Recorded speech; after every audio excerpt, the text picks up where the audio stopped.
Hello students, coming to the last topic of chapter 1, that is Human Development Index, HDI. HDI is more or less similar to जो हमने अभी पिछला किया था, that is Physical Quality of Life Index, PQLI.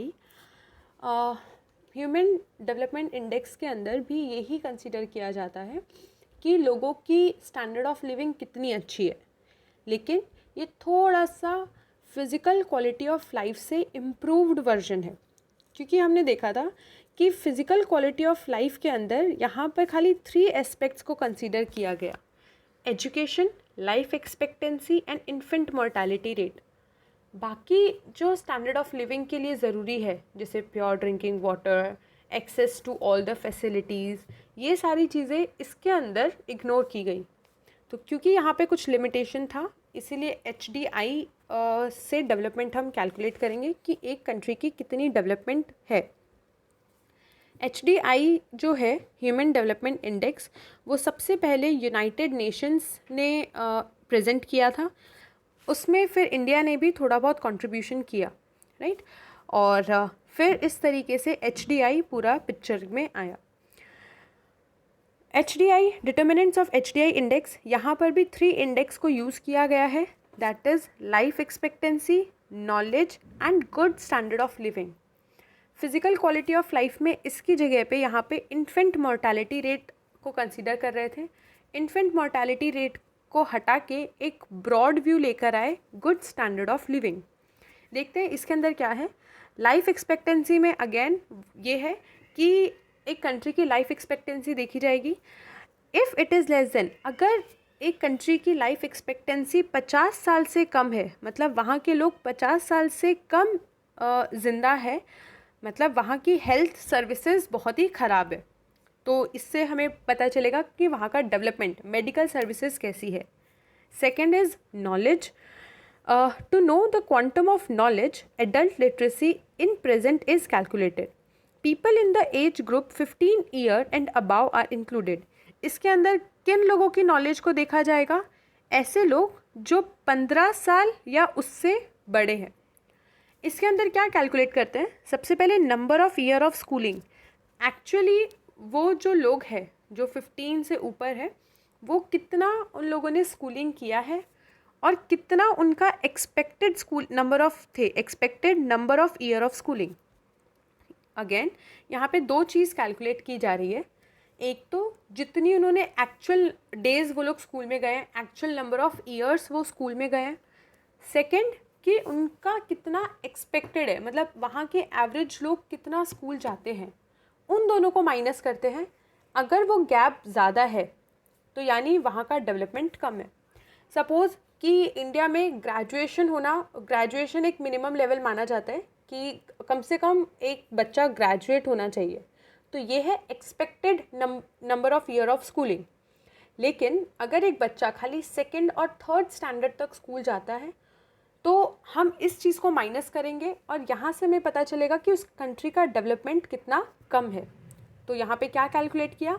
Actual number of year of schooling minus expected number of year of schooling, right. तो education से हमें पता चलेगा कि वहाँ का education sector, that is literacy, कितनी है। Third is good standard of living. अब इसके अंदर वो सारी चीज़ें इंक्लूड कर ली गई जो कि PQLI में नहीं की गई थी। That is standard of living refers to availability of pure drinking water. हमने यहाँ पर ऊपर 10 एस्पेक्ट्स में देखा था। एक बार हम वापस जाते हैं। ये जो हमने 10 एस्पेक्ट्स देखे थे, फूड, हेल्थ, हाउसिंग, एजुकेशन, ये सारी की सारी चीज़ें good standard of living in HDI में इंक्लूड कर ली गई। तो यहाँ पर क्या बोला गया? सबसे पहले pure drinking water, medical services, good sanitation, infant mortality rate. यहाँ पर इसके अंदर ही इन्फेंट मोर्टालिटी रेट को इंक्लूड कर लिया। जैसे PQLI में खाली इन्फेंट मोर्टालिटी रेट था, HDI में गुड स्टैंडर्ड ऑफ लिविंग के अंदर इन्फेंट मोर्टालिटी रेट इंक्लूड कर लिया गया। Next, percentage of under nourished and mall nourished children, कि कितने लोग कितना उनका न्यूट्रिशन होना चाहिए, उससे कम कितने बच्चे हैं और उससे ज़्यादा कितने बच्चे हैं। Per capita calorie availability per day, mortality rate of infant below 5 years, मतलब 5 ईयर्स के पहले कितने बच्चे के बीमारी के कारण उनकी डेथ हो जाती है। Protein and fat availability etcetera all are considered which depends upon the income, और ये सारी चीज़ें इनकम के ऊपर डिपेंड करती है, राइट। किसी को अच्छा ड्रिंकिंग वाटर क्यों मिल रहा है, क्योंकि उनकी इनकम अच्छी होगी। मेडिकल सर्विसेज क्यों अच्छी मिल रही है, अगेन उनकी इनकम अच्छी है। कोई बच्चा माल नरिश्ड है, मतलब कि माल नरिश्ड और अंडर नरिश्ड, नरिश्ड मतलब प्रॉपर उनको नरिशमेंट मिल रहा है, तो कोई अगर अंडर नरिश्ड है यानी उनकी इनकम अच्छी नहीं है, इसीलिए उनको खाना नहीं मिल रहा। तो ये जो सारे एस्पेक्ट्स हैं वो सारे के सारे इनकम से रिलेटेड है। अगर उनकी इनकम अच्छी है तो उनका गुड स्टैंडर्ड ऑफ लिविंग होगा, राइट। तो इसके अंदर HDI के अंदर अगर हम देखें तो मोटा मोटी सारी चीज़ें इंक्लूड कर ली गई, जो ये वेलबींग के जो सारे फैक्टर्स थे वो भी, जो इनकम के रिलेटेड सारे फैक्टर्स थे वो भी, और उसके अलावा life expectancy and knowledge. Important aspects of HDI, यहाँ पे जैसे PQLI में मैक्सिमम वैल्यू 100 रखी गई थी, यहाँ पर मैक्सिमम वैल्यू 1 है। रैंकिंग दी जाती है बिटवीन 0 to 1, 0 to 1 के बीच में रैंकिंग दी जाएगी।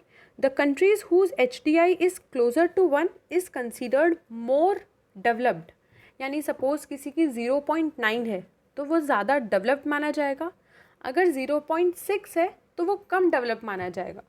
तो जितनी रैंकिंग 1 के करीब होगी, 1 के नज़दीक होगी, वो उतना ज़्यादा डेवलप, उतनी ज़्यादा उसको हायर रैंकिंग दी जाएगी। The country whose HDI is farther from 1 is considered less developed. In 2014, Norway ranked number 1 with 0.944. 2014 में नॉर्वे की रैंकिंग 0.944 थी और इंडिया की रैंकिंग 0.609 थी। तो डेफिनेटली यहाँ पे क्योंकि 0.944 1 के करीब आता है, इसीलिए वो ज़्यादा हाईएस्ट रैंक्ड है, और 6.609 के साथ इंडिया का रैंक था 130th। नॉर्वे का था फर्स्ट रैंक और इंडिया का था 130th रैंक। किस चीज़ में? In the terms of development, मतलब सबसे ज़्यादा डेवलप्ड कंट्री नॉर्वे थी और 130th रैंक पे आती है इंडिया आउट ऑफ 188 कंट्रीज़।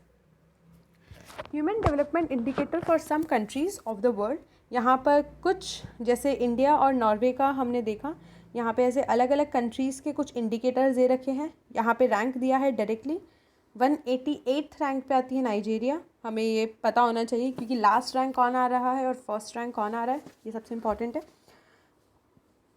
यहाँ पे ग्रॉस नेशनल इनकम भी दिया है, जो हमने फर्स्ट एस्पेक्ट देखा था। एवरेज लाइफ एक्सपेक्टेंसी देखो, नाइजीरिया में 61.4 लाइफ एक्सपेक्टेंसी है, नॉर्वे में 81.6, मतलब वहाँ के हेल्थ सर्विसेज काफ़ी अच्छे हैं। अगर एक्सपेक्टेड ईयर ऑफ स्कूलिंग देखें तो नॉर्वे की 17.5, मतलब वहाँ पे जो लोग हैं 17.5 ईयर्स तक स्कूल जाते हैं, लेकिन नाइजीरिया में 5.5 साल तक के बच्चे ही स्कूल जाते हैं, और उसके एवरेजली 5.5 साल तक स्कूल जाते हैं, फिर स्कूल जाना बंद कर देते हैं। तो अगर स्कूलिंग ही नहीं होगी तो वहाँ का डेवलपमेंट कैसे होगा? Average number of year in school, 5.5 साल तक स्कूल जाते हैं, और स्कूल में कितना टाइम रहते हैं? 1.5। क्यों ये डिफरेंस आ रहा है? क्योंकि पैदा होते ही तो स्कूल नहीं चले जाएंगे, तो 5.4 एज दिया है, और कितना टाइम स्कूल में बिताते हैं? 1.5 ईयर्स, राइट। और नॉर्वे में 12.6 ईयर्स। ये कुछ डेटाज है जो कि हमें लर्न करने की ज़रूरत अभी नहीं है, हम नहीं करेंगे, खाली फॉर नॉलेज हमने एक बार इसको रीड किया। अकॉर्डिंग टू HDI, ठीक है, यहाँ पे ये जो पूरा इन्फॉर्मेशन दे रखा है जो हमने अभी डिस्कस किया, वही सारा यहाँ पे इस पूरे चार्ट को इसके अंदर डिस्कस किया गया है। डिराइव्ड कंक्लूजन, इन 2014 नॉर्वे नंबर 1 पे था और इंडिया 130th रैंक पे था with rank 0.609। India comes in moderate human development in the classification, ना ही इंडिया का बहुत अच्छा डेवलपमेंट है ना ही बहुत ख़राब है। इंडिया का जो डेवलपमेंट है वो बहुत ही मॉडरेट है, बहुत ही एवरेज है। Nigeria in the country of Africa with 0.348 comes last. Okay, यहाँ तक ये जो पूरा है हम वो पूरा देख चुके हैं कि नाइजीरिया लास्ट पे आता है। Importance of HDI. HDI is complete as it not only take economic factor but also include social welfare by giving importance to education and health. अब जो HDI है वो economic factors that is income factor को तो include करता ही है, साथ में सोशल वेलफेयर को भी इंक्लूड करता है. सोशल वेलफेयर मतलब एजुकेशन एंड हेल्थ. तो क्यों HDI अच्छा है? क्योंकि वो इकोनॉमिक वेलफेयर के साथ साथ सोशल वेलफेयर को इंक्लूड करता है.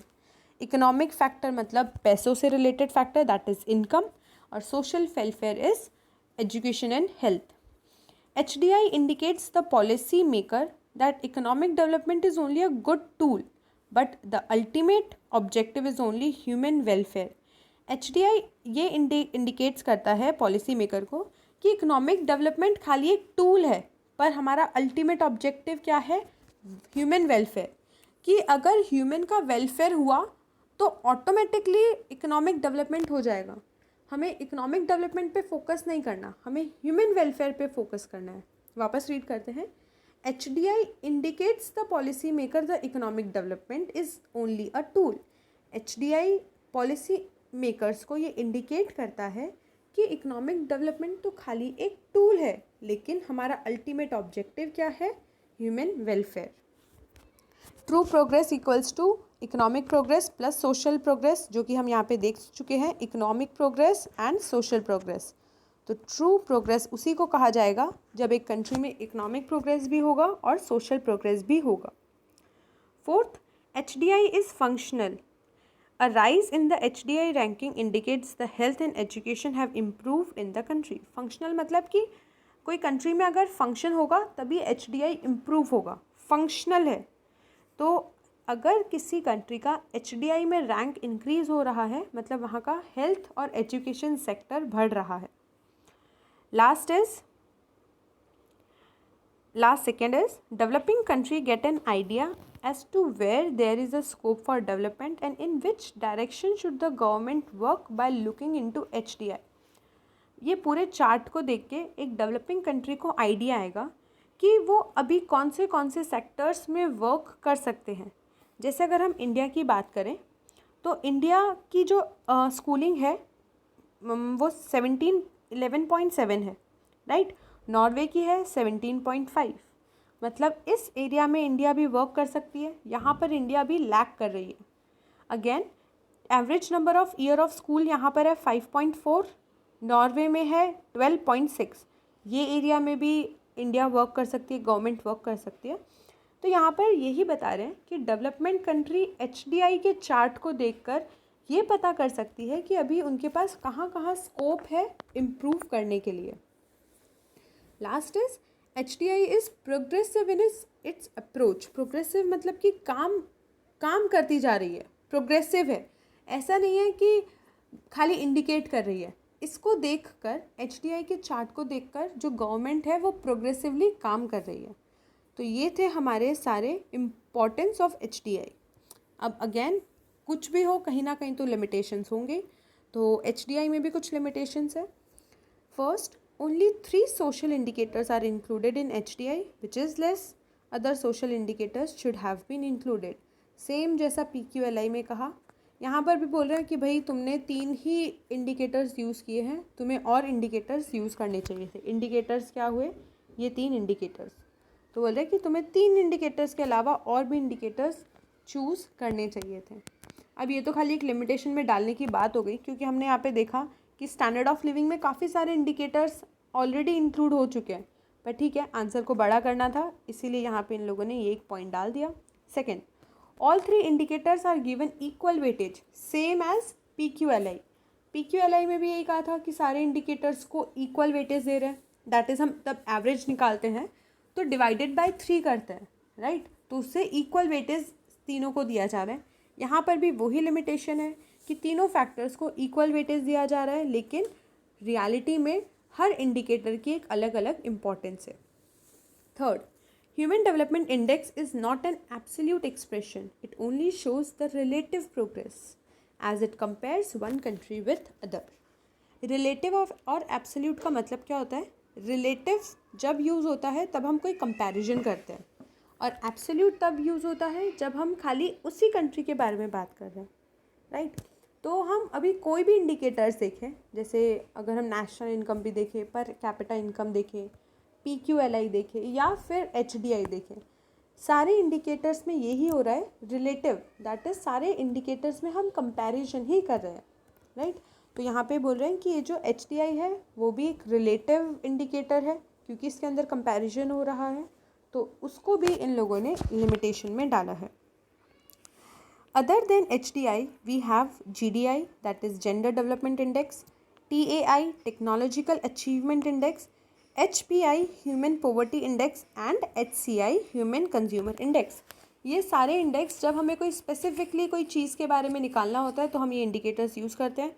जैसे GDI हमें जेंडर में कितना डेवलपमेंट हुआ वो बताएगा, TAI एक कंपनी की टेक्नोलॉजी में कितना इम्प्रूवमेंट हो रहा है, फिर HPI ह्यूमन पोवर्टी बताता है, और ह्यूमन कंज्यूमर इंडेक्स HCI हमें कंज्यूमर्स के बारे में इंफॉर्मेशन देता है। ये सारे इंडेक्स हमें पढ़ने की ज़रूरत नहीं है, राइट। सो अगर हम बेसिकली सम अप करें तो हमें ये पता चल रहा है कि 4 इंडिकेटर्स हमें दिए हैं। एक हमें दिया है नेशनल इनकम, जिसमें पूरी कंट्री की नेशनल इनकम निकाली। उसमें बोल दिया कि भाई यहाँ पे पॉपुलेशन को कंसिडर नहीं किया गया। तो फिर दूसरा इंडिकेटर आया, that is per capita income. Per capita income में नेशनल इनकम को टोटल पॉपुलेशन से डिवाइड किया, तो उसमें आ गई हमारी एवरेज इनकम, जिसको ये लोग बोलते हैं पर कैपिटा इनकम। तो वो बेटर था नेशनल इनकम इंडिकेटर से, लेकिन उसमें भी इन लोगों ने थोड़ा सा बोला कि इसमें भी लिमिटेशन है कि सोशल वेलफेयर को कोई भी इम्पोर्टेंस नहीं दी गई। तो PQLI के अंदर भी सोशल फैक्टर को इंक्लूड किया गया। फिर बोला कि PQLI में ठीक है सोशल फैक्टर्स तो इंक्लूड हुए, लेकिन 3 ही सोशल फैक्टर इंक्लूड हुए। फिर HDI आया, HDI के अंदर भी 3 ही फैक्टर्स हैं, लेकिन GD जो गुड स्टैंडर्ड ऑफ लिविंग है उसके अंदर इन लोगों ने काफ़ी सारे फैक्टर्स को इंक्लूड कर लिया।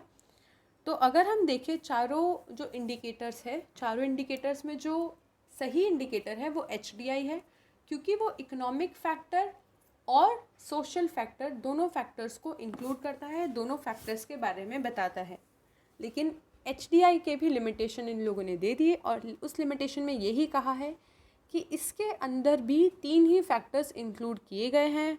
और ये और भी इसके काफ़ी सारे लिमिटेशंस हैं कि यहाँ पे भाई तीनों फैक्टर को इक्वल वेटेज दिया जा रहा है। जो लिमिटेशंस हम PQLI में देखे हैं वही लिमिटेशंस मोटा मोटा इन लोगों ने यहाँ पे दे दिया, राइट। तो कैसे इस चैप्टर को पूरा रीडिंग करना है, पहले एक इंडिकेटर को अच्छी तरीके से करना है, उसके इम्पॉर्टेंट एस्पेक्ट्स देखने हैं, उसके लिमिटेशंस देखने हैं, फिर नेक्स्ट टॉपिक को हम ज़्यादा अच्छे से करेंगे। इस तरीके से सारे इंडिकेटर्स को अगर हम अच्छे से करते गए तो ये चैप्टर हमारा परफेक्ट कंप्लीट हो जाएगा।